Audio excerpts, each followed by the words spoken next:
Assalamualaikum warahmatullahi wabarakatuh. Bismillahirrahmanirrahim.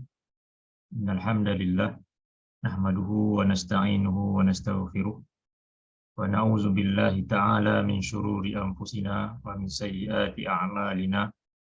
May yahdihillah fala mudilla lahu wa may yudlil fala hadiya lahu. Asyhadu an la ilaha illallah wahdahu la syarika lahu wa asyhadu anna Muhammadan abduhu wa rasuluh. Allahumma shalli wa sallim ala nabiyyina Muhammad wa ala alihi wa sahbihi wa man da'a bi da'watihi wa jahada bi jihadihi wa tamassaka bi sunnatihi ila yaumiddin. Allahumma anfa'na bima 'allamtana wa 'allimna ma yanfa'una wa zidna ilma. Subhanaka la ilma lana illa ma 'allamtana innaka antal alimul hakim. Allahumma amin. Alhamdulillah, kita bersyukur kepada Allah Subhanahu Wa Taala dengan izin dan rahmatnya kita masih dikurniakan dengan kesihatan dan kesempatan masa untuk kita bersama-sama pada pagi ini di dalam kelas hadis mingguan. Pagi ini insya-Allah kita akan menyambung penjelasan berkenaan dengan hadis yang kita lihat sebelum ini, iaitu suatu doa yang sentiasa Nabi ucapkan selepas daripada solat subuh. Kita lihat hadis ini.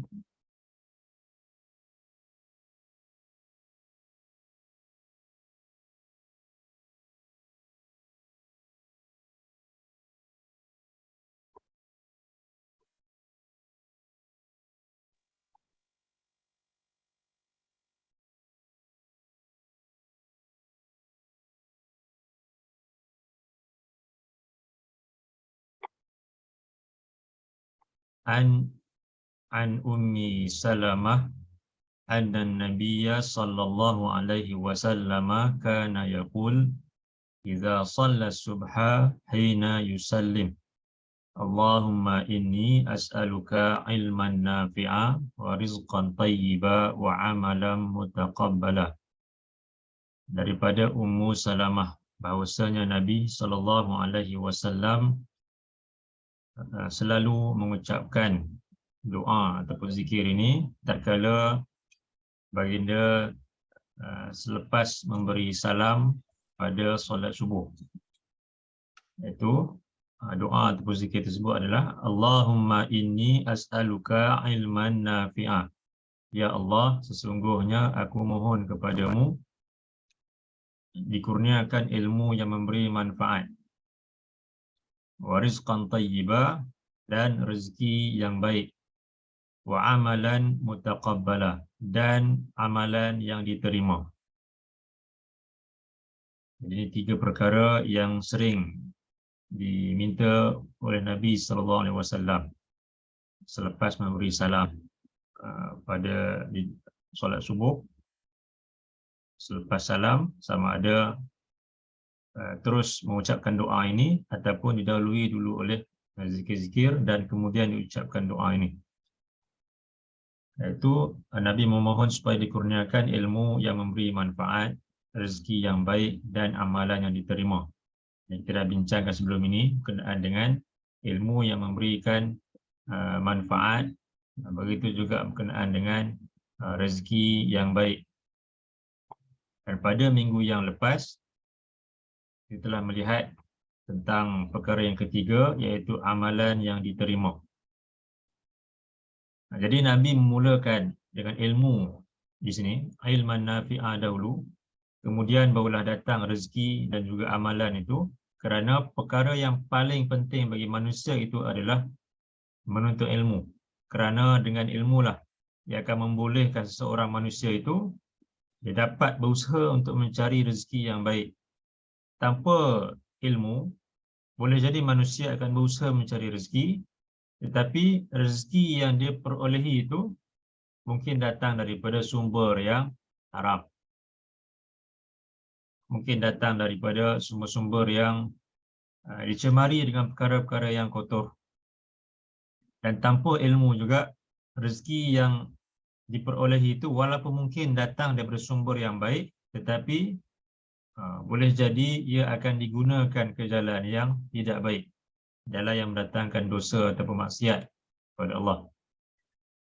Sebab itu Nabi memulakan dengan ilmu itu. Dengan ilmu itu manusia boleh untuk membezakan daripada mana sumber rezeki yang patut dia cari dan ke mana patut dia belanjakan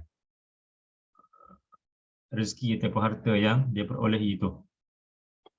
Dan kemudian dengan ilmu yang bermanfaat juga akan menjadikan seorang itu melakukan amalan yang menepati syarat-syarat yang Allah kehendaki dan akan diterima di sisi Allah. Tanpa ilmu, boleh jadi amalan yang dilakukan ia menjadi sia-sia, tak diterima di sisi Allah.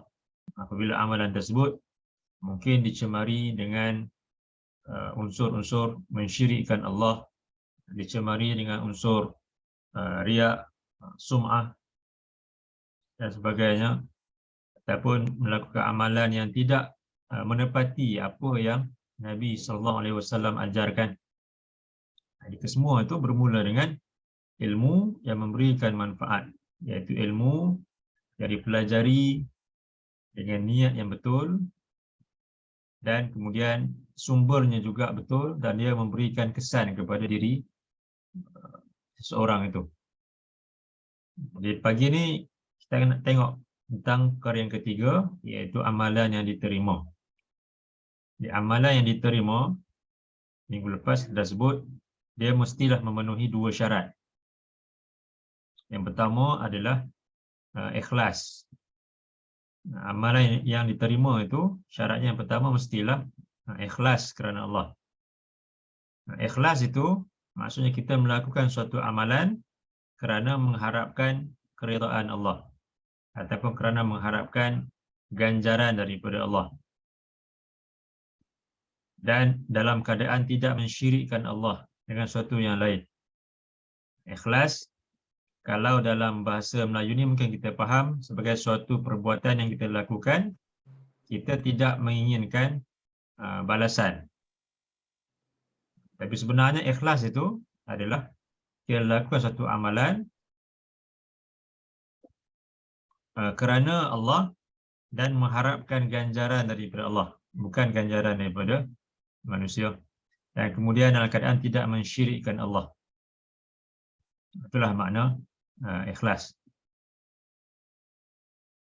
Dan Nabi juga sebut tentang dalam hadis baginda, innamal a'malu binniyah. Sesungguhnya tidak lain, amalan itu dia terikat dengan niat. Siapa yang melakukan amalan, siapa yang berhijrah, Nabi sebutlah hadis itu, siapa yang berhijrah kerana Allah dan Rasulnya, maka hijrahnya itu adalah kerana Allah dan Rasulnya. Dia akan mendapat ganjaran disebabkan niat dia itu. Dan kemudian siapa yang berhijrah kerana dunia ataupun kerana menginginkan wanita untuk dikahwini, maka dia akan mendapat sesuai dengan apa yang dia niatkan itu. Itu berkenaan dengan niat. Itu syarat yang pertama. Syarat yang kedua adalah ittiba'. Ittiba' ataupun mengikut contoh daripada Nabi SAW, ataupun juga disebut sebagai mutaba'atul Rasul, mengikut Rasul SAW. Di suatu amalan yang niatnya itu ikhlas, tetapi jika tidak menepati cara ataupun contoh yang Nabi ajarkan, maka ia juga tak akan diterima di sisi Allah. Boleh begitu juga kalau suatu amalan yang sudah menepati cara dan juga contoh yang Nabi tunjukkan, cara yang Nabi ajarkan, tetapi niat itu pula tidak ikhlas, maka juga tak akan diterima di sisi Allah. Maka suatu amalan itu mesti memenuhi kedua-dua syarat ni, ikhlas dan juga ittiba' atau mutaba'atul Rasul, mengikut contoh daripada Rasul. Kalau kita lihat Allah menyebutkan dalam Quran,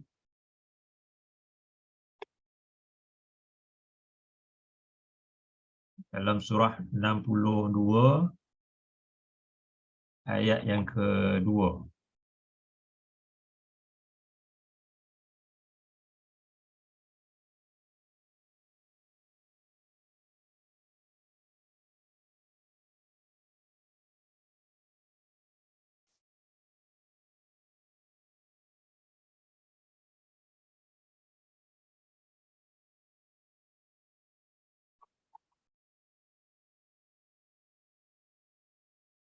A'udzu billahi minasyaitonir rajim. Huwallazi ba'atsa fil ummiyina rasulan minhum yatlu 'alaihim ayatihi wa yuzakkihim wa yu'allimuhumul kitaba wal hikmah wa in kanu min qablu lafi dhalalin mubin. Wallazi ba'atsa fil ummiyina rasulan minhum. Allah dialah yang telah mengutuskan pada golongan yang ummi itu akan seorang rasul minhum daripada kalangan mereka. Yatlu alaihim ayatih. Dia membacakan ke atas mereka akan ayat-ayatnya, akan ayat-ayat Allah. Wa yuzakkihim, dan dia mensucikan mereka daripada dosa-dosa mensyirikkan Allah, daripada perkara-perkara yang menyebabkan mereka berada di dalam kesesatan. Wa yu'allimuhumul kitaba wal hikmah, dan dia mengajarkan kepada mereka Alkitab, Al-Quran, wal hikmah, dan al-hikmah iaitu as-sunnah. Wa in kanu min qablu lafi dhalalin mubin, dan tidak lain adalah mereka sebelum daripada diutuskan Rasul itu benar-benar berada di dalam kesesatan yang jelas nyata. Allah sebut di sini, Allah mengutuskan Rasul SAW kepada golongan yang ummi itu, iaitu merujuk kepada bangsa Arab, yang mana mereka ini merupakan satu bangsa yang majoritinya tak boleh membaca dan juga tak boleh menulis. Sebab itu Allah gelarkan mereka ni golongan yang ummi. Satu lagi, ummi itu juga merujuk kepada suatu kaum yang mereka tidak memahami isi kandungan kitab. Kerana bangsa Arab ini suatu kaum yang mereka tak ada panduan daripada kitab. Yang ada hanyalah kitab yang Allah berikan kepada kaum Bani Israel, iaitu Taurat, Zabur dan juga Injil. Dan Allah dalam Quran, Allah juga sebut bahawa kaum Bani Israel ini juga, walaupun mereka ada kitab, tetapi mereka juga digelar sebagai golongan yang ummi. Kerana ummi itu maknanya, yang pertama tadi, golongan yang tak boleh membaca dan tak boleh menulis, itu satu makna. Yang keduanya adalah golongan yang tidak memahami isi kandungan kitab, walaupun mungkin mereka membaca kitab tersebut. Apatah lagi golongan yang tidak membaca kitab itu. Jadi ini semua golongan yang ummi. Jadi Allah utuskan Rasul kepada mereka dan mengajarkan kepada mereka, membacakan kepada mereka ayat-ayat Allah, mensucikan mereka daripada dosa-dosa mensyirikkan Allah, dan mengajarkan kepada mereka Al-Quran dan juga As-Sunnah. Jadi Allah utuskan Rasul untuk ajarkan kepada mereka. Dan kalau untuk berniaga, makan, minum dan sebagainya, jadi itu semua merupakan perkara yang manusia telah pun ketahui sebelum Allah utuskan Rasul. Tapi berkaitan dengan agama ni, maka manusia tak boleh untuk berfikir menggunakan akal semata-mata. Di agama ini dan perkara yang berkaitan dengannya, ibadat, undang-undang dan sebagainya, dia datang daripada Allah. Allah utuskan Rasul untuk ajarkan kepada mereka berkenaan dengan agama ini, berkenaan dengan bagaimana cara untuk melakukan ibadah kepada Allah. Dalam ayat lain, Allah sebut dalam surah 59,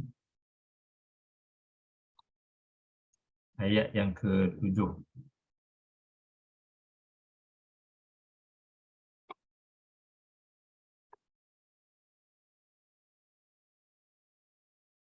Di tengah-tengah ayat ini.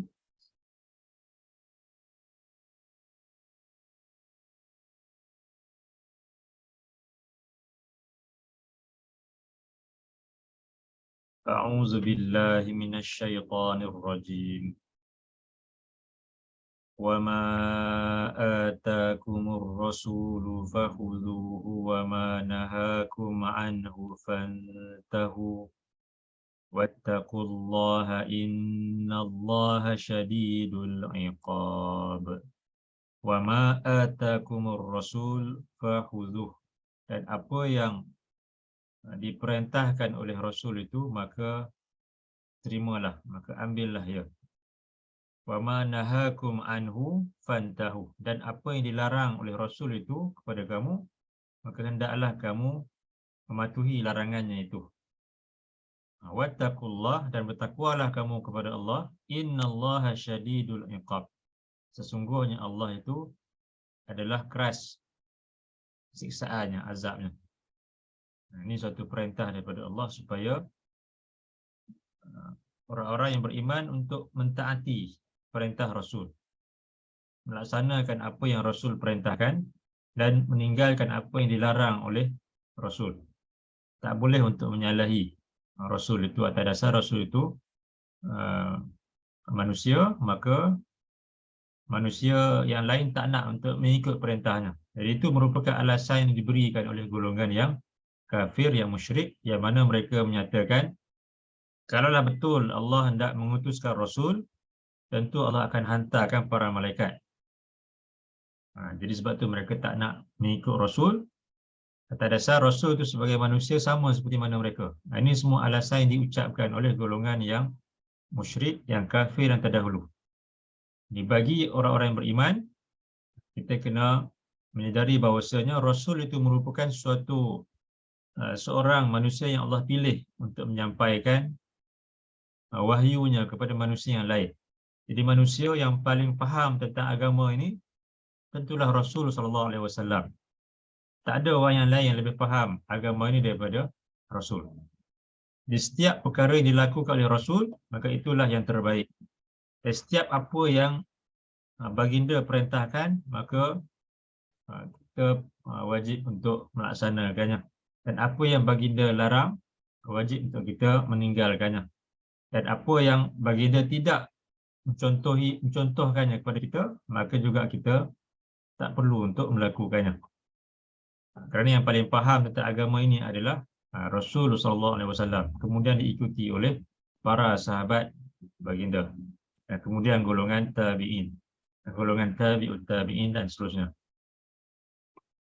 Ya Allah akhiri di akhir ayat ini, selepas perintah supaya taat kepada Rasul dan meninggalkan, melaksanakan segala perintahnya dan meninggalkan segala larangannya, maka Allah menyatakan, bertakwalah kamu kepada Allah, innallaha syadidul iqab. Sesungguhnya Allah itu amat keras siksaannya, iaitu kepada golongan yang menyalahi perintah daripada Rasul itu. Dalam satu lagi ayat, Allah sebut dalam surah 24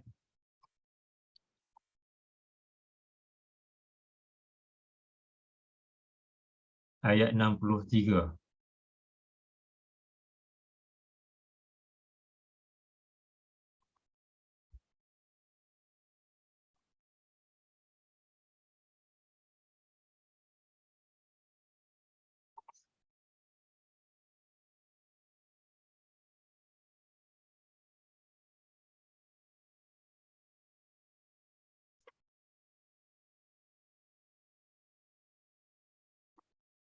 A'udzu billahi minasyaitonir rajim. La taj'alu du'a'ar rasuli bainakum kadu'a'i ba'dikum ba'dha. Qad ya'lamu Allahu alladhina yatasallaluna minkum liwadha. فليحذر الذين يخالفون عن أمره أن تصيبهم فتنة أو يصيبهم عذاب أليم لا تجعلوا دعاء الرسول بينكم كدعاء بعضكم بعضا. Janganlah kamu menjadikan seruan Rasul itu sama seperti seruan sebahagian kamu kepada sebahagian yang lain. Segala seruan, segala perintah daripada Rasul tidaklah sama seperti mana seruan atau perintah daripada orang-orang yang lain.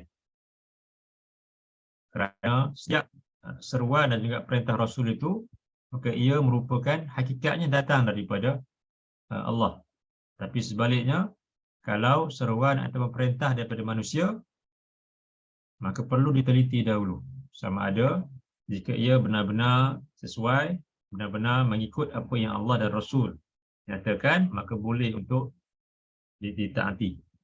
Tapi sebaliknya, jika bertentangan dengan apa yang Allah dan Rasul perintahkan, maka tak boleh untuk diikuti. Qad ya'lamullahu allazina yatasallaluna minkum liwaza.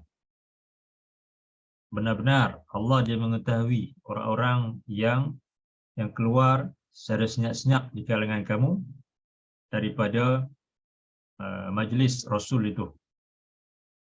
Ayat ini turun berkenaan dengan golongan munafik yang mereka mendengar apa yang Nabi sampaikan. Tapi kemudiannya mereka meninggalkan majlis Nabi itu secara senyap-senyap kerana tak suka dengan apa yang Nabi sampaikan itu. Falyahzaril ladzina yukhalifuna an amrih an tusibahum fitnah. Maka hendaklah orang-orang yang mereka mengingkari dan menyalahi perintah Rasul itu, mereka berhati-hati kerana mereka akan ditimpa dengan fitnah atau musibah. Au yusibahum azabun alim, ataupun mereka ditimpa dengan azab yang pedih. Jadi Allah nyatakan di sini tentang kewajipan untuk mentaati Rasul sallallahu alaihi wasallam, dan kemudian Allah memberikan ancaman kepada golongan yang menyalahi perintah Rasul itu, bahawa mereka ni akan ditimpa dengan fitnah atau musibah, ataupun ditimpa dengan azab yang pedih. Jadi, kerana itulah wajib bagi seorang yang beriman itu untuk mengikuti perintah Rasul sallallahu alaihi wasallam melalui hadis-hadis yang baginda tinggalkan. Bila sampai kepada kita suatu hadis contohnya, dan ia merupakan hadis yang sahih ataupun yang hasan, maka kita mesti menerimanya. Tak boleh untuk kita utamakan kata-kata manusia yang lain melebihi apa yang Rasul sampaikan kepada kita. Sebab itu sebahagian sahabat seperti Ibnu Abbas ataupun Anas, ketika mereka ditanya oleh orang yang lain tentang suatu perkara, suatu masalah dalam agama, maka mereka menyampaikan apa yang Rasul sampaikan kepada mereka. Kemudian mereka ditanya lagi oleh orang-orang tersebut, ini apa yang Rasul sampaikan? Bagaimana pula pendapat Abu Bakar? Bagaimana pula pendapat Umar? Jadi Ibnu Abbas ataupun Anas mengatakan, alangkah celakanya kamu. Aku telah sampaikan kata-kata Rasul, tapi kamu masih lagi tanya tentang kata-kata orang yang lain selain daripada Rasul. Jadi itu Ibnu Abbas ataupun Anas sebut tentang Abu Bakar dan juga Umar. Apatah lagi orang yang lain. Jadi kata-kata manusia yang paling tinggi kedudukannya adalah kata-kata Rasul sallallahu alaihi wasallam. Kemudian barulah datangnya kata-kata orang yang lain.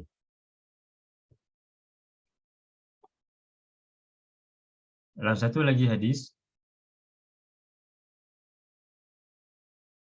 Allah sebut dalam surah 53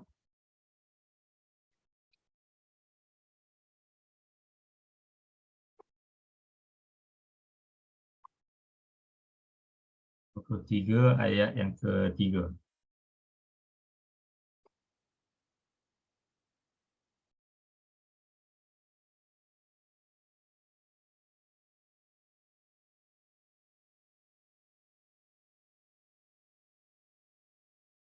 A'udzu billahi minasyaitonir rajim. Wa ma yantiqu 'anil hawa in huwa illa wahyun yuha.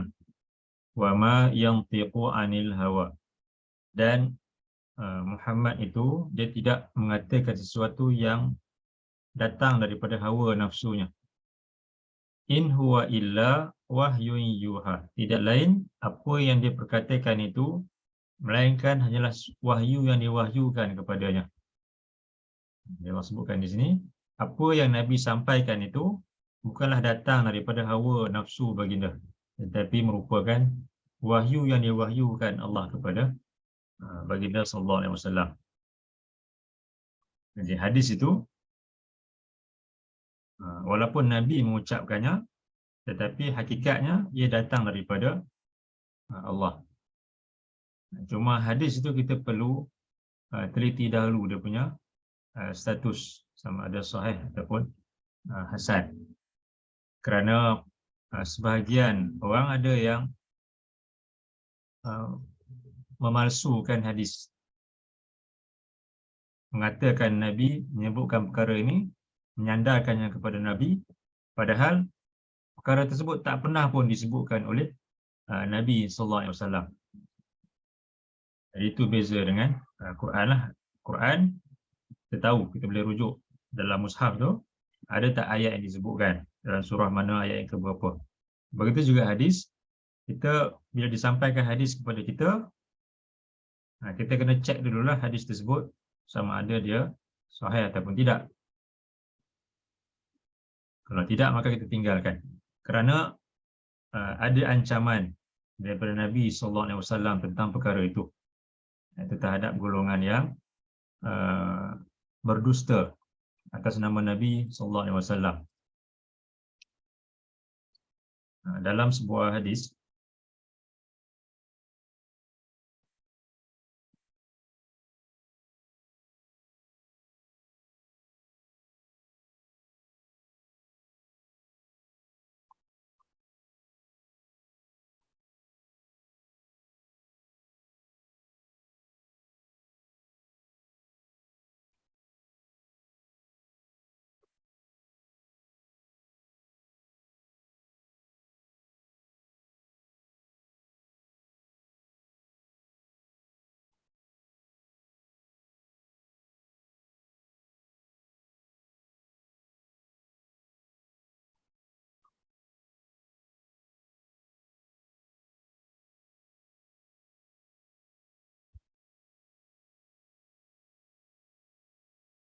an Abi Hurairah qala Rasulullah sallallahu alaihi wasallam, man kadzaba alayya muta'ammidan falyatabawwa maq'adahu minan nar.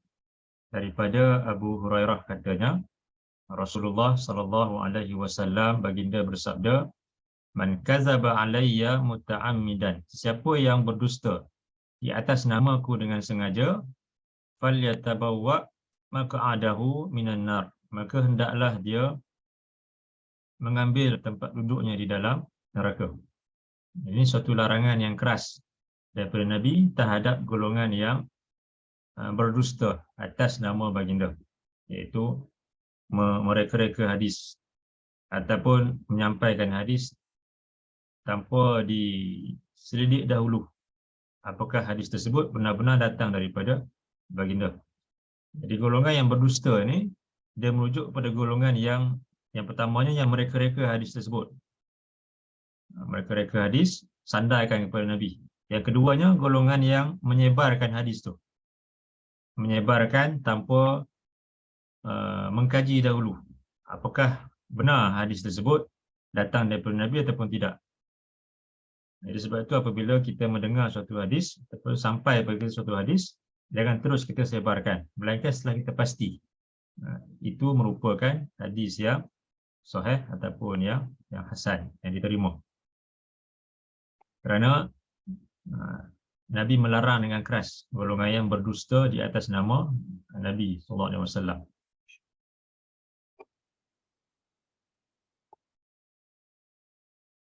Kemudian dalam kalau kita lihat berkenaan dengan amalan yang soleh ataupun ibadah yang diterima di sisi Allah itu, kita sebut tadi yang pertama mestilah ikhlas. Yang kedua mestilah mengikut contoh daripada Nabi. Ittiba' ataupun mutaba'atul Rasul, mengikut contoh daripada Nabi. Kerana Allah mengutuskan Nabi SAW itu untuk mengajarkan kepada manusia bagaimanakah cara untuk manusia melakukan ibadah kepada Allah. Kerana ibadah dia perlu kepada ada cara-cara yang tertentu, bacaan yang tertentu, bilangan yang tertentu. Jadi yang itu tak boleh untuk manusia fikir dengan akal. Manusia hanyalah mengikuti apa yang Nabi ajarkan kepada mereka. Dalam sebuah hadis yang lain,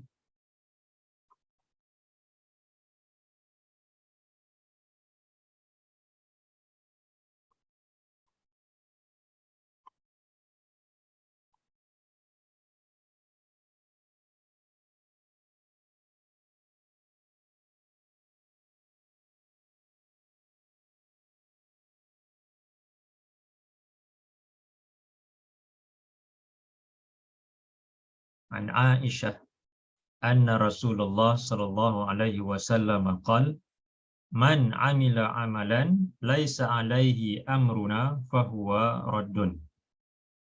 Daripada Aisyah bahwasanya Rasulullah sallallahu alaihi wasallam baginda bersabda, man amila amalan, sesiapa yang melakukan suatu amalan, laisa alaihi amruna, tiada di atasnya perintah daripada kami, fahuwa raddun, maka ia tertolak.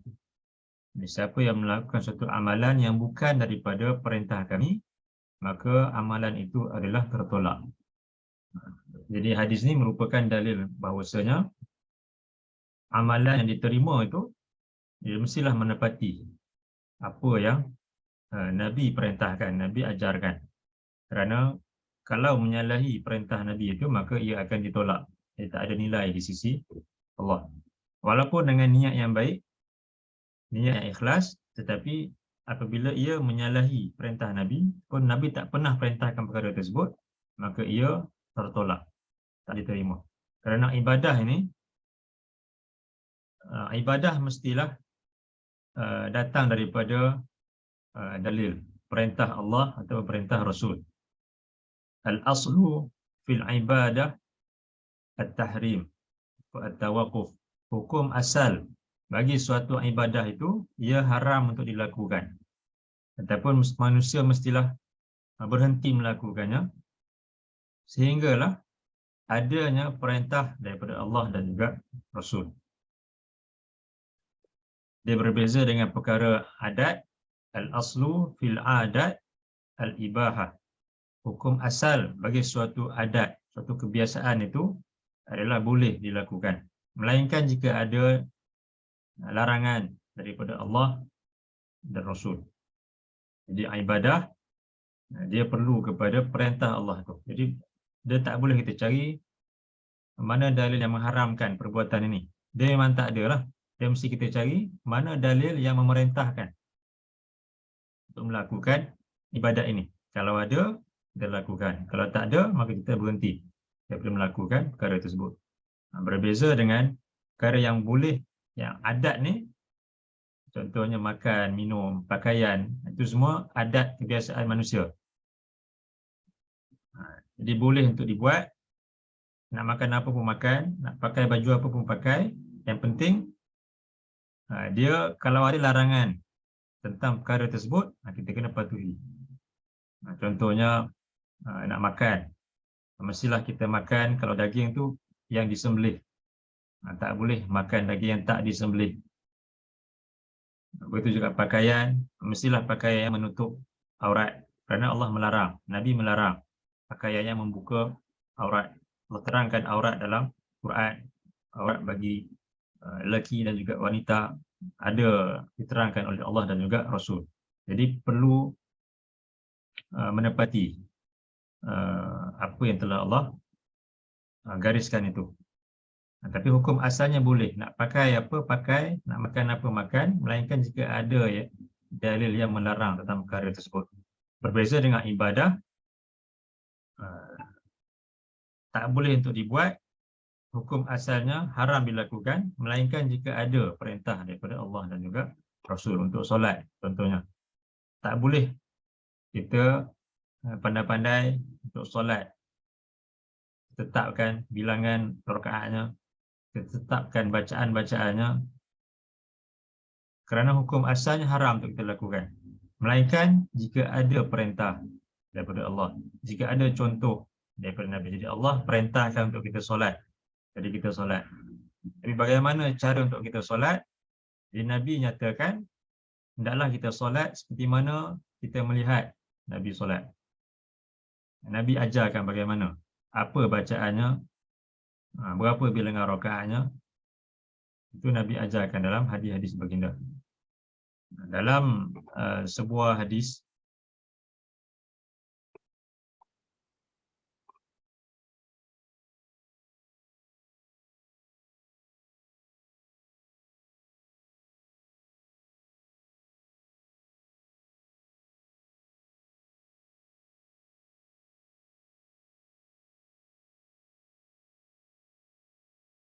an Abi Sulaiman Malik bin al-Huwairith qala ataitan nabiyya sallallahu alaihi wasallam wa nahnu syababatun mutaqaribuna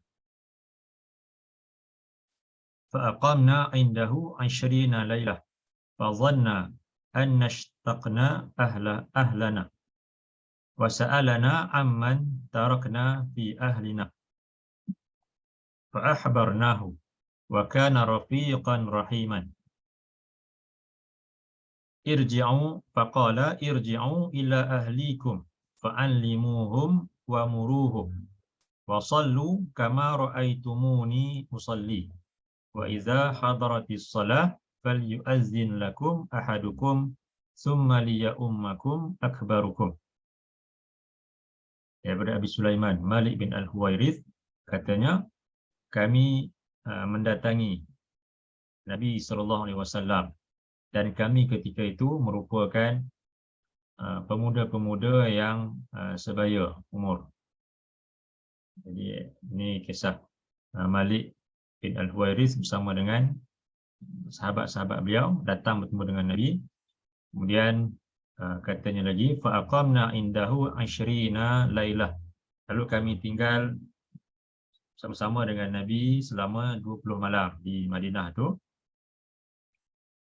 Fa zanna an nashtaqna ahlana. Lalu Nabi mengetahui bahawasanya kami rindukan ahli keluarga kami di kampung, di luar daripada Madinah itu.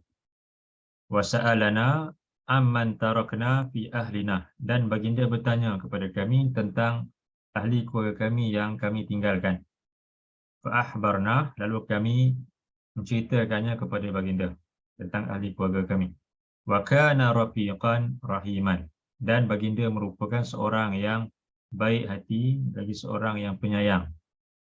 Faqala, lalu baginda bersabda, irji'u ila ahlikum fa'allimuhum wa muruhum. Pulanglah kamu semua kepada ahli keluarga kamu dan lalu ajarkanlah kepada mereka dan perintahkanlah mereka. Wa sallu kama ra'aitumuni usalli. Dan solatlah kamu semua sebagaimana kamu melihat aku solat. Wa iza hadaratis shalah falyu'azzin lakum ahadukum. Apabila masuknya waktu solat, maka hendaklah seorang di kalangan kamu melaungkan azan. Thumma liya'ummakum akbarukum. Kemudian hendaklah yang paling tua di kalangan kamu mengimamkan solat tersebut. Jadi ini perintah Nabi kepada Malik bin Al-Huwairith serta dengan rakan-rakan sahabat-sahabat beliau supaya mereka pulang bertemu dengan kaum keluarga mereka, kerana Nabi tahu mereka rindukan ahli keluarga mereka di kampung, dan Nabi nyatakan ajarkanlah kepada mereka apa yang mereka pelajari daripada Nabi dan perintahkanlah mereka melakukan kebaikan. Dan kemudian Nabi nyatakan di sini, wasallu kama raaitumuni usalli, dan solatlah kamu sebagaimana kamu melihat aku solat. Jadi Nabi sebut dengan jelas bagaimana cara untuk melakukan ibadat itu. Di sini Nabi sebut tentang solat, hendaklah sesuai dengan apa yang Nabi ajarkan kepada mereka. Tak boleh untuk mereka pandai-pandai menambah-nambahkan ataupun mengurangkan apa yang telah Nabi sampaikan kepada mereka. Macam kita hari ini, Nabi telah pun wafat. Jadi apa yang tinggal adalah hadis-hadis baginda. Jadi dalam ibadat kita, untuk kita lakukan suatu ibadat itu, kita kena pelajarilah hadis-hadis berkaitan dengan ibadat tersebut. Bagaimana cara Nabi kerjakan suatu amalan itu. Kemudian dalam sebuah lagi hadis,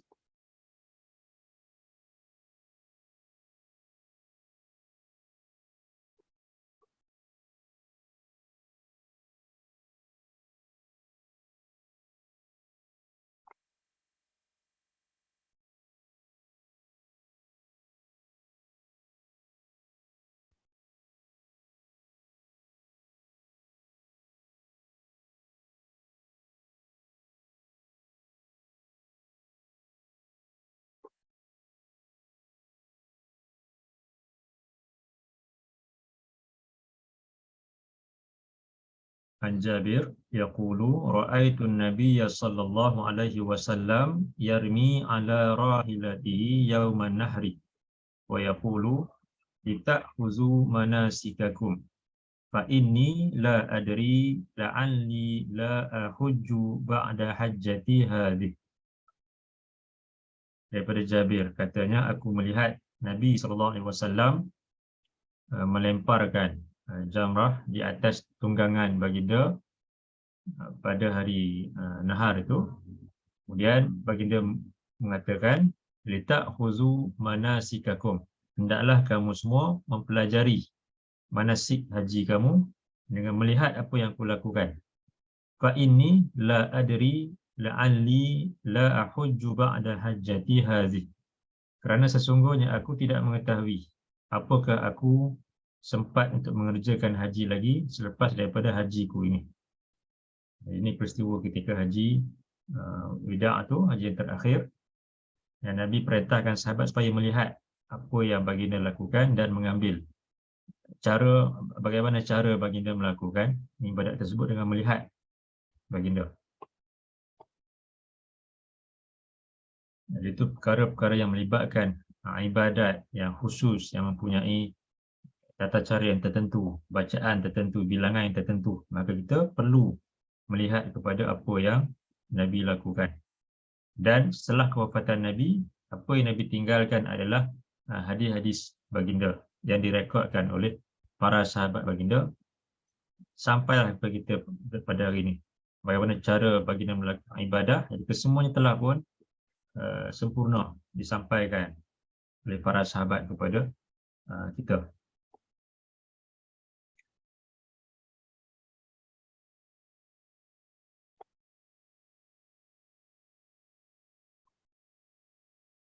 Jadi perkara berkenaan dengan ibadat, kita kena merujuk balik kepada Nabi. Tetapi perkara tentang dunia, adat kebiasaan ini, maka itu boleh untuk dilakukan. Dalam sebuah lagi hadis ni,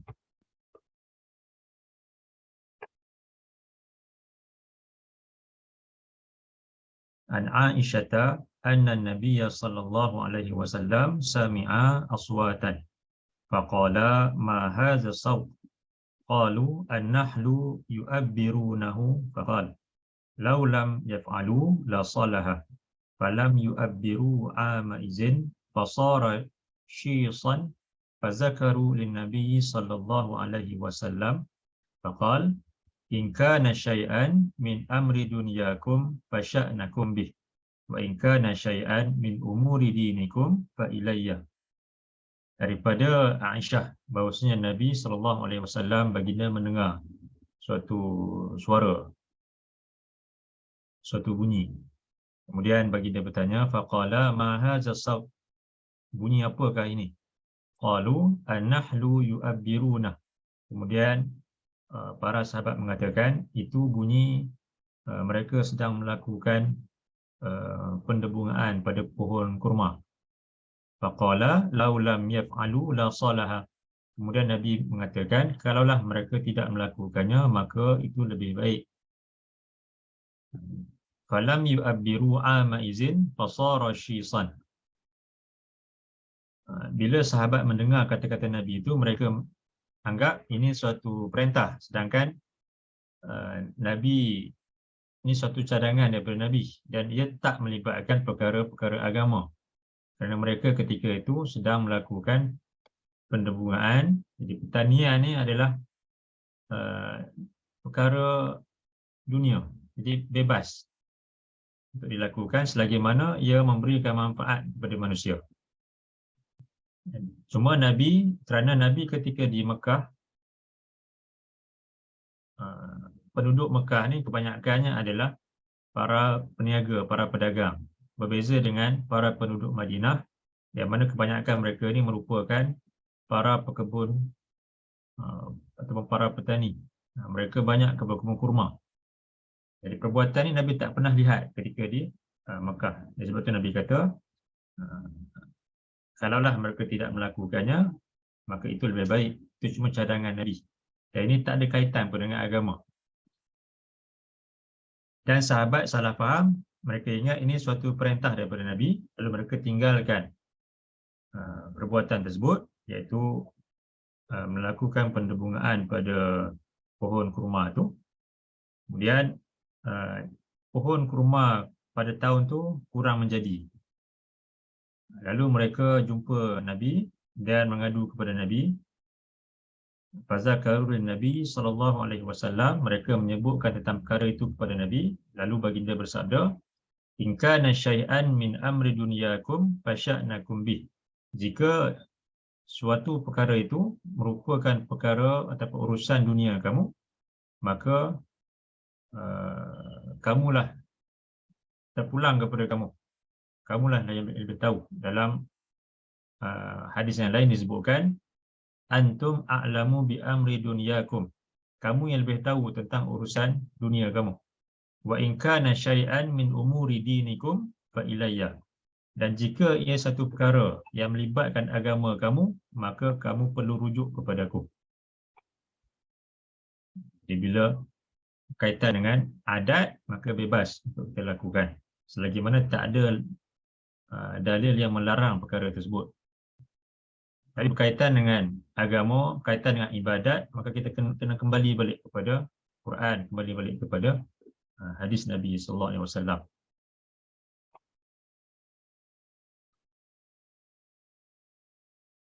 Dalam sebuah lagi hadis,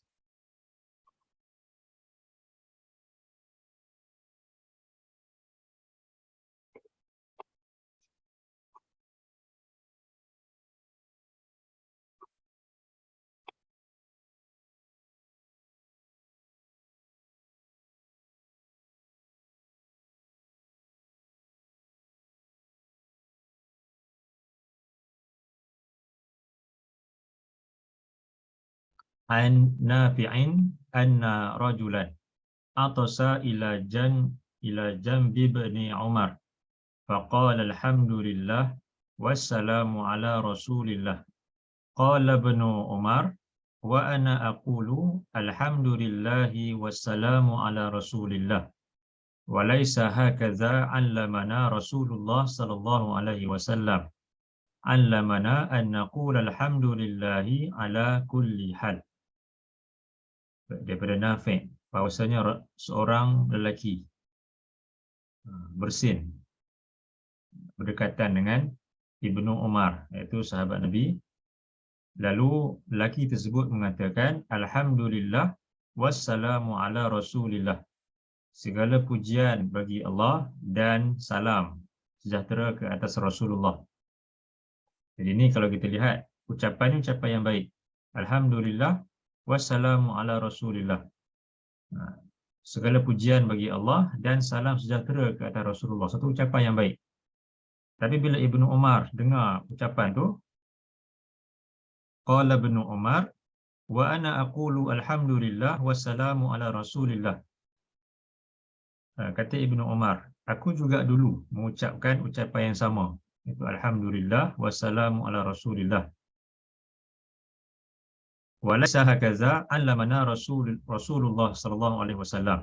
Tetapi ini bukanlah ucapan yang diajarkan Nabi sallallahu alaihi wasallam. Walaupun ia ucapan yang baik, tapi ketika bersin ni ada satu ucapan yang memang Nabi ajarkan khusus ketika bersin ni. Maka kita perlu mengikut ucapan yang Nabi ajarkan itu. Dia kata Ibnu Umar, walaysa hakaza 'allamana Rasulullah sallallahu alaihi wasallam.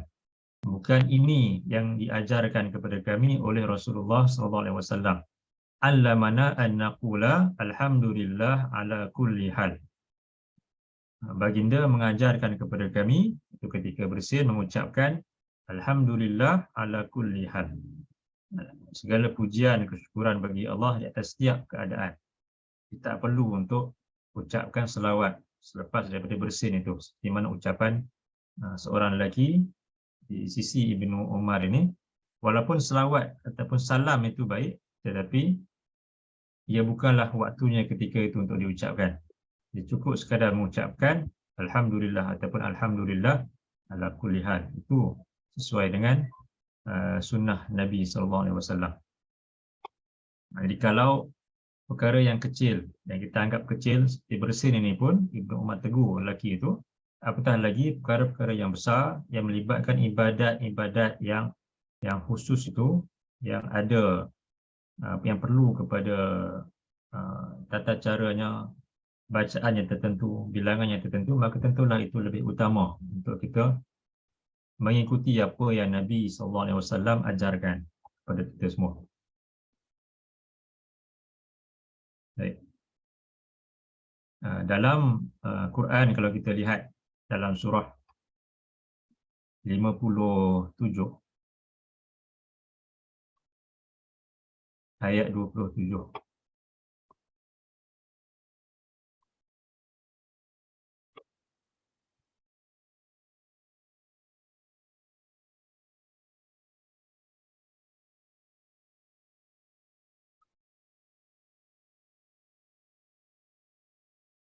A'udzu billahi minasy syaithanir rajim. ثم قفينا على آثارهم برسلنا وقفينا بعيسى ابن مريم وآتيناه الإنجيل وجعلنا في قلوب الذين اتبعوه رأفة ورحمة ورهبانية ابتدعوها ما كتبناها عليهم إلا ابتغاء رضوان الله فما رعوها حق رعايتها فآتينا الذين آمنوا منهم أجرهم وكثير منهم فاسقون ثم قفينا على آثارهم برسلنا. Kemudian kami menyusulkan sesudah daripada mereka dengan para rasul yang silih berganti. Wa qaffayna bi Isa bin Maryam, dan kami mengutuskan Nabi Isa ibnu Maryam, wa atainahul Injil, dan kami kurniakan kepada baginda kitab Injil. Wa ja'alna fi qulubil ladzina tabauhu ra'fatan wa rahmah, dan kami jadikan di dalam hati orang-orang yang mengikut Nabi Isa itu perasaan belas kasihan dan kasih sayang. Warahbaniyatan ibtada'uha. Dan kemudian mereka mengada-adakan rahbaniyah. Di sini disebut ibtada'uha, mereka mengada-adakan, mereka reka perkara yang tak diajarkan kepada mereka oleh Allah, oleh Nabi Isa alaihissalam. Di para pengikut Nabi Isa itu sebahagian mereka yang kemudiannya mereka mengada-adakan rahbaniyah. Mengada-adakan ni kita kata itu yang disebutkan sebagai bid'ah, itu suatu perkara yang tak dicontohkan oleh Nabi sebelum itu. Jadi mereka mengada-adakan rahbaniyah, itu kerahiban. Yang mana kalau kita sampai hari ini, paderi-paderi contohnya tak boleh untuk berkahwin. Itu antara contoh. Ataupun mungkin agama lain tak boleh untuk makan daging, hanya makan sayur semata-mata atas dasar nak mendekatkan diri kepada Tuhan. Ataupun perkara-perkara lain yang asalnya tak diwajibkan pun, tak diperintahkan pun, tapi mereka mengada-adakannya atas dasar untuk mendekatkan diri mereka kepada Allah. Allah sebut di sini rahbaniyah, yang mereka ada-adakan, yang mereka rekanya, ma katabnaha alaihim, yang kami tidak perintahkan ke atas mereka, illa btigha'a ridwanillah, melainkan mereka melakukannya untuk mencari keridaan Allah. Fama ra'auha haqqa ri'ayatiha, lalu mereka tidak memeliharanya dengan sebenar-benar pemeliharaan. Dia Allah sebut golongan yang terdahulu, mereka mengada-adakan rahbaniyah, kerahiban itu dengan niat untuk mencari keridaan Allah.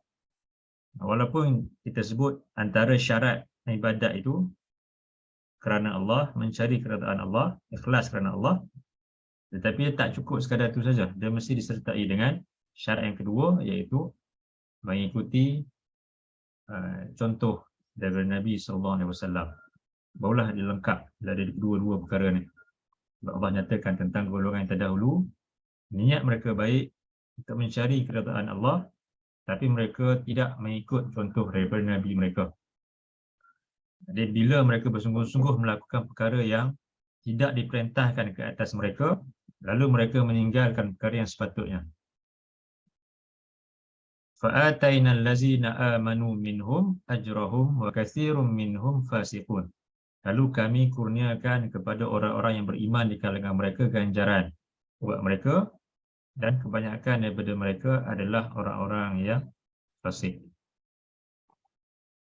Jadi sebab itu Nabi nyatakan tentang umat Nabi ini mestilah berhati-hati dengan perkara-perkara yang baru yang diada-adakan. Dalam sebuah lagi hadis,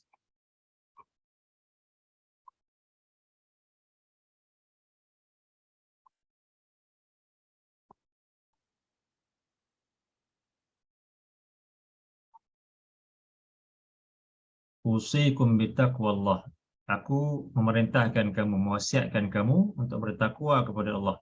Wassam'i watta'ah, dan hendaklah kamu dengar dan juga taat kepada pemimpin. Wa in abdan habasyiyan, walaupun pemimpin itu merupakan seorang hamba Habsyi yang berkulit hitam. Fa innahu may ya'ish minkum ba'di, sesungguhnya siapa yang hidup di kalangan kamu sesudah kewafatan aku, fasayarah ikhtilafan katsira, maka mereka akan melihat perselisihan yang banyak. Fa'alaikum bisunnati, maka hendaklah kamu mengikut sunnahku, wa sunnatil khulafa'il mahdiyyin ar-rasyidin, hendaklah kamu mengikut sunnah khulafa' ar-rasyidin yang mendapat petunjuk daripada Allah. Tamassaku biha, hendaklah kamu pegang teguh dengannya. Wa'addu 'alaiha bin nawajiz, dan hendaklah kamu gigit dengan gigi geraham kamu. Itu maksudnya berpegang sungguh-sungguh dengan sunnah Nabi dan sunnah khulafa' ar-rasyidin. Wa iyyakum wa muhdatsatil umur, dan jaga-jagalah kamu dengan perkara-perkara yang baru, iaitu perkara-perkara yang baru dalam urusan agama. Fa inna kulla muhdatsatin bid'ah wa kulla bid'atin dhalalah, Sesungguhnya setiap perkara yang baru yang diada-adakan itu adalah bid'ah, dan wa kullu bid'atin dhalalah, dan setiap perkara yang baru yang diada-adakan itu, bid'ah itu ialah suatu bentuk kesesatan. Jadi ini suatu amaran daripada Nabi tentang di akhir zamannya akan banyak berlakunya perselisihan dan akan banyak berlakunya timbulnya golongan yang menyalahi sunnah Nabi SAW. Baik, jadi kita kembali balik kepada hadis yang utama yang kita baca pada pagi ini. Itu berkenaan dengan 3 perkara yang sentiasa diucapkan, yang diminta oleh Nabi SAW sesudah memberi salam selepas solat subuh, iaitu tentang doa. Doa ni Nabi minta supaya dikurniakan dengan ilmu yang memberikan manfaat, rezeki yang baik, dan juga amalan yang diterima. Dan pagi ini kita melihat berkenaan dengan perkara yang ketiga, iaitu amalan yang diterima itu mestilah menepati 2 syarat, iaitu ikhlas kerana Allah, dan keduanya mestilah menepati atau mengikuti contoh daripada Nabi SAW. Jika salah satu syarat ini tak dipenuhi, maka amalan tersebut akan menjadi sia-sia dan tak akan diterima di sisi Allah. Baik. Jadi untuk pagi ini saya agak ini dulu. Sebelum kita akhiri, ada apa-apa soalan?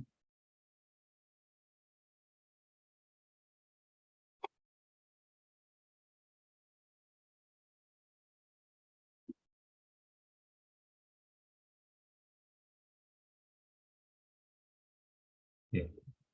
Baik. Jadi kalau tak ada apa-apa soalan, saya itu dulu untuk pagi ini. Mudah-mudahan dapat kita ambil sedikit sebanyak manfaat daripada ayat-ayat Allah dan daripada hadis-hadis Nabi tadi. Dan mudah-mudahan Allah menjadikan kita ini sentiasa melakukan amalan yang memenuhi kedua-dua syarat tersebut, dan mudah-mudahan segala yang kita lakukan diterima di sisi Allah. Aqulu qawli hadza wa astaghfirullahal azim li wa lakum. Allahumma ja'al hadza jam'ana jam'an marhuma wa tafarruqana min ba'dihi tafarruqan ma'suma. Allahumma inna na'udzubika minal baras wal junun wal juzam wa min sayyi'il asqam. Allahumma inna nas'aluka ilman nafi'a wa rizqan tayyiba wa amalan mutaqabbala. Subhanaka Allahumma wa bihamdika asyhadu an la ilaha illa anta astaghfiruka wa atubu ilaik. Wassallallahu ala nabiyyina Muhammad wa ala alihi wa sahbihi wa sallam. Alhamdulillahi rabbil alamin. Allahumma amin. Assalamualaikum warahmatullahi wabarakatuh.